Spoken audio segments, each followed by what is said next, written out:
Assalamualaikum warahmatullahi wabarakatuh. Perkenalkan, saya Dija dari SMA Al-Falah Darmo. Yang terhormat Dewan Juri, rekan-rekan pembicara, dan hadirin sekalian. Mosi kita hari ini adalah, Dewan ini percaya bahwa perlindungan data pribadi dan keamanan cyber dalam implementasi digital governance sangat penting untuk menjamin layanan publik yang aman, terpercaya, dan berkelanjutan. Sebagai tim pro, kami sangat mendukung penuh mosi ini. Digital governance bukan hanya sekedar mengubah proses manual menjadi digital. Lebih dari itu, digital governance adalah tulang punggung dari efisiensi, transparansi, dan aksesibilitas layanan modern publik yang membuat masyarakat Indonesia bergantung pada teknologi. Namun, di balik kemajuan ini, ada satu ancaman besar yang tak boleh kita abaikan, kebocoran data pribadi dan serangan cyber. Tidak sedikit kita dengar adanya kasus kebocoran data seperti KTP, KK, yang membuat kepercayaan masyarakat luntur dan adopsi layanan digital governance akan terhambat secara signifikan. Masyarakat akan memilih kembali ke cara konvensional yang mereka anggap lebih aman meskipun kurang efisien apabila tidak diperkuat keamanannya. Membuat kepercayaan masyarakat pada digital governance adalah kunci kesuksesan dan berkelanjutan setiap inisiatif digital governance pada keamanan digital yang diperkuat.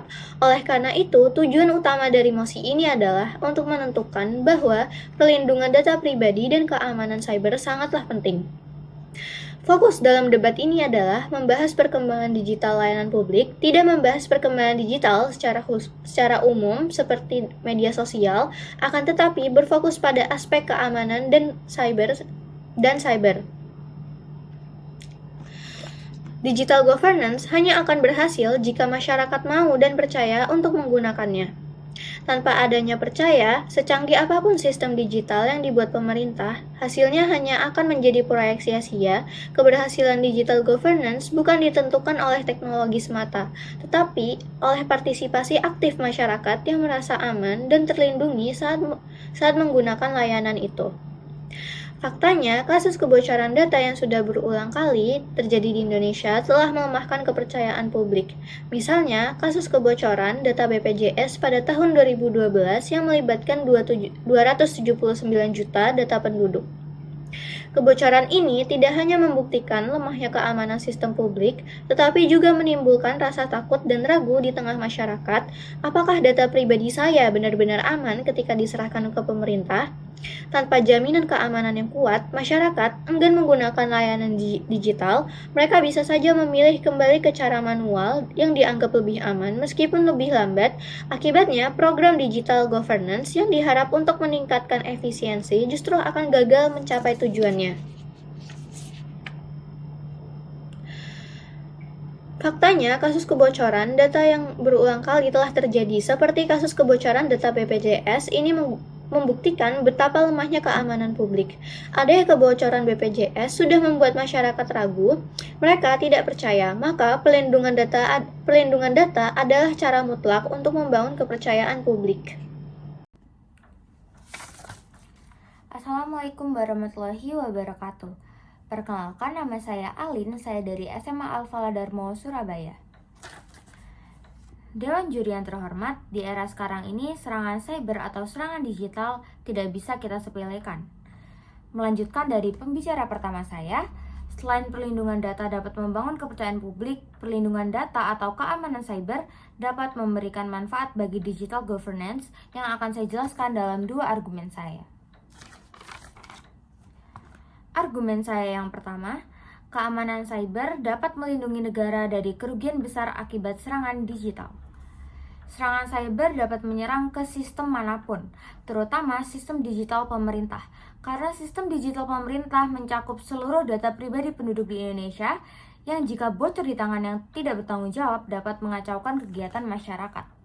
Contohnya, ketika sistem BPJS ini diretas, masyarakat yang dalam kondisi darurat akan mengalami kesusahan dalam proses administrasi karena sistemnya error. Jika ini semua sudah terjadi, pemerintah terpaksa harus mengeluarkan biaya yang besar untuk memberi sistem keamanan yang lebih dan mengganti rugi kepada masyarakat. Seperti yang kita tahu, serangan cyber tidak hanya terjadi sekali atau dua kali. Bahkan dalam 1 tahun ini, serangan cyber sudah tidak terhitung lagi. Contohnya seperti kebocoran KTP, penipuan, dan kejahatan lainnya. Ditambah lagi, saat ini di era ini semuanya serba digital. Artinya, tanpa keamanan cyber, sistem digital pemerintah akan lumpuh dan merugikan rakyat dan pemerintah, dan akan dianggap berbahaya. Masuk ke argumen saya yang kedua, perlindungan data menjamin layanan publik digital dapat berfungsi dalam jangka panjang. Jika sistem digital pemerintah tidak memiliki pengamanan yang kuat, maka akan mudah diretas. Dan jika hal ini terjadi berulang kali, maka sistem digital pemerintah tidak akan dipercaya lagi oleh masyarakat, dan masyarakat pastinya akan memilih menggunakan sistem manual. Sistem manual yang saya maksud yaitu sistem manual yang berbentuk seperti pembayaran non-digital, layanan publik menggunakan kertas atau arsip fisik. Dampaknya, biaya operasional pastinya akan menjadi lebih besar. Maka dari itu, jangan sampai masyarakat ini beralih ke sistem manual, karena itu tidak efisien dan akan merugikan semua pihak. Alih-alih sistem digital pemerintah berkembang, pemerintah terpaksa fokus untuk memperbaiki kerusakan dan mengembalikan kepercayaan masyarakat, sehingga inovasi digital di Indonesia akan terhambat dan tidak ada keberlanjutan di dalamnya.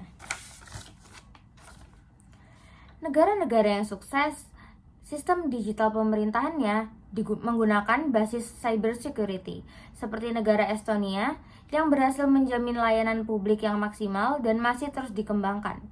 Data penduduk masih terjamin keamanannya. Karena itu, keamanan cyber adalah fondasi keberlanjutan digital governance. Dengan ini, saya sangat bangga menyampaikan argumen saya sebagai tim pro. Sekian dari saya, kurang lebihnya mohon maaf. Wassalamualaikum warahmatullahi wabarakatuh. Assalamualaikum warahmatullahi wabarakatuh. Perkenalkan, nama saya Dina Abida Adelia dari SMA Al-Falah, Dharma, Surabaya. Pertama-tama, saya ingin menegaskan kembali bahwa saya sangat setuju dengan mosi ini. Dan saya mendukung penuh argumen-argumen yang telah disampaikan rekan-rekan saya sebelumnya. Argumen yang telah disampaikan rekan-rekan saya sebelumnya merupakan bukti konkret bahwa mosi yang dibawakan oleh tim kami merupakan mosi yang penting karena dapat membawa banyak sekali manfaat untuk negara kita, Indonesia. Keamanan data dalam digital governance memberikan banyak sekali dampak positif pada negara dan masyarakat di dalamnya. Hal ini akan saya jelaskan lebih detail pada argumen saya yang pertama, yakni keamanan data menentukan reputasi kekuatan suatu negara di mata dunia. Mengapa hal ini bisa terjadi dan mengapa hal ini begitu penting? Saya akan kembalikan pertanyaan tersebut kepada kawan-kawan dan Dewan Juri yang terhormat.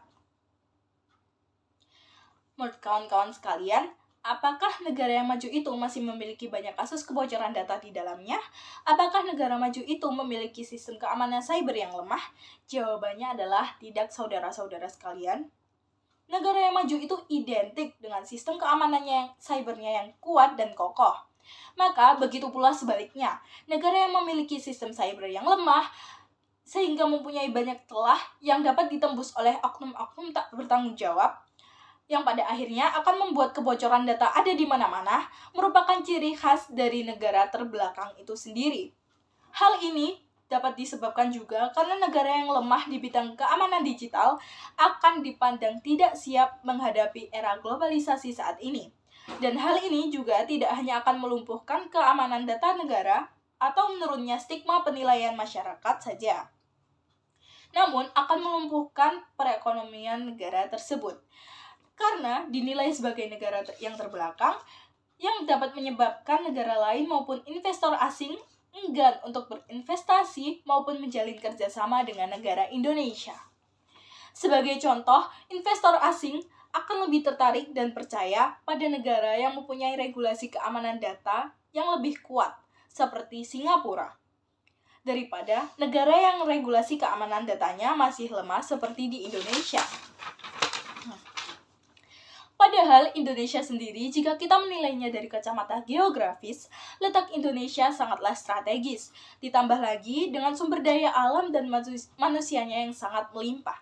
Jadi, poin utama di sini adalah apabila negara dapat melindungi data pribadi dan keamanan data cyber governance-nya, mereka juga dapat otomatis memperkuat posisi negara secara global dan dapat meningkatkan penilaian investor asing dan negara lainnya di mata dunia. Selanjutnya, argumen saya yang kedua, yakni regulasi tanpa implementasi keamanan itu sia-sia. Apa artinya? Yang saya maksud di sini adalah regulasi seperti Undang-Undang Perlindungan Data, pun tidak akan efektif tanpa sistem keamanan cyber yang kuat. Undang-undang itu memang memberikan kerangka hukumnya, tetapi dalam pengaplikasiannya, kalau infrastrukturnya saja sejak awal sudah lemah, data tetap akan bisa bocor. Maka, digital governance tidak akan bisa diaplikasikan secara maksimal. Walaupun negara Indonesia sudah mengesahkan Undang-Undang tentang Perlindungan Data Pribadi atau UU PDP yang disahkan pada tahun 2022, kebocoran data masih banyak terjadi. Padahal, undang-undang dibuat sebagai dasar negara akan menjamin hak-hak privasi dan informasi pribadi hanya akan dapat diproses jika mematuhi hukum atau dari persetujuan pihak pertama itu sendiri. Namun sayangnya kebocoran data masih kerap terjadi. Sebagai contoh, Indonesia beberapa tahun terakhir mencatat ada banyak sekali laporan kebocoran data. Salah satu yang terbesar dan fenomenal hingga banyak diperbincangkan oleh masyarakat adalah kebocoran data BPJS. Saat itu seluruh data BPJS yang mana hampir semua rakyat Indonesia itu bocor. Dan ini merupakan kesalahan fatal karena variabel korban data yang bocor itu sangatlah banyak. Dan karena BPJS ini masih terkoneksi dengan pihak pemerintah. Selain itu, masih banyak lagi kasus data bocor di Indonesia. Beberapa waktu terakhir, seperti kasus kebocoran data Bank Indonesia, kebocoran data Tokopedia, kebocoran data KPU, dan masih banyak lagi. Maka, dengan ini, Undang-Undang Perlindungan Data Pribadi tersebut tidak berguna karena implementasinya tidak berjalan dengan baik. Dan ini juga membuktikan bahwa regulasi seperti Undang-Undang Perlindungan Data Pribadi tidak akan cukup, yang mengharuskan pemerintah memastikan mekanisme perlindungan data berjalan dengan baik. Dengan ini, regulasi perundang-undangan mengenai digital government tidak efektif tanpa keamanan cyber yang kuat, sehingga pemerintah diharuskan untuk membuat keamanan cyber yang lebih kuat dan dianjurkan untuk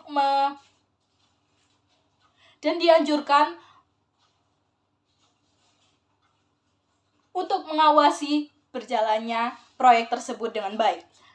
Dan dengan ini, kami bangga mendukung mosi ini sepenuh hati. Terima kasih. Wassalamualaikum warahmatullahi wabarakatuh. Dewan juri yang terhormat, hari ini kita sudah mendengar perdebatan tentang perlindungan data pribadi dan keamanan cyber dalam implementasi digital governance untuk menjamin layanan publik yang aman, terpercaya, dan berkelanjutan. Sebagai tim pemerintah, saya menunjukkan dengan jelas mengapa tim kami berhak untuk memenangkan debat ini. Yang pertama, pada tim kami, pembicara pertama menunjukkan bahwa tanpa perlindungan data, digital governance justru berbahaya. Karena ada konsekuensi adanya kebocoran data hingga hilangnya kepercayaan masyarakat. Tim kedua mengatakan bahwa layanan digital jika tidak diberikan keamanan cyber akan berujung pada serangan cyber yang membuat layanan publik lumpuh dan tidak adanya layanan digital yang digunakan untuk jangka panjang. Pembicara ketiga meluaskan perspektif argumen dengan menekankan reputasi global pada perlindungan data adalah kewajiban dan standar internasional di era globalisasi saat ini. Serta tim kami berhasil membuktikan bahwa regulasi tanpa implementasi tidak ada artinya. Dengan ini, percuma saja apabila negara sudah membuat banyak regulasi atau peraturan main dalam digital governance, namun tidak diimbangi dengan kuatnya cyber security. Selanjutnya, tim oposisi mungkin mengatakan bahwa implementasi digital governance untuk menjamin layanan publik yang aman dan terpercaya cukup dengan regulasi atau hukum.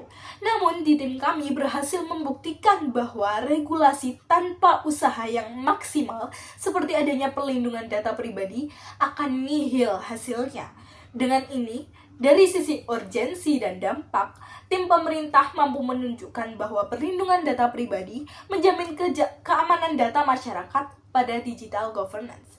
Sekian dari kami. Wassalamualaikum warahmatullahi wabarakatuh.